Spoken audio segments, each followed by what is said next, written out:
I love it.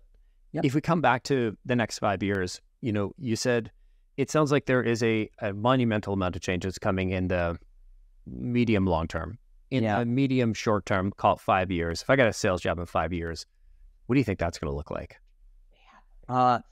Well, undeniably, we're going to have a different, if you're working at Edward Jones versus if you're, selling Oracle's biggest clunky software to manufacturing companies or something.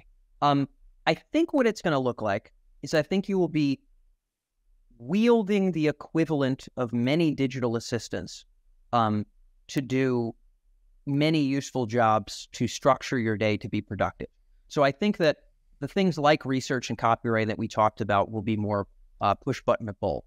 I also think that the ordered approach of your week, if this tech gets adopted well and really strong norms, we talked about that Frankenstein coming together. If it comes together well in some of these companies at the cutting edge, some of those norms of how to leverage them are gonna disperse. And I believe that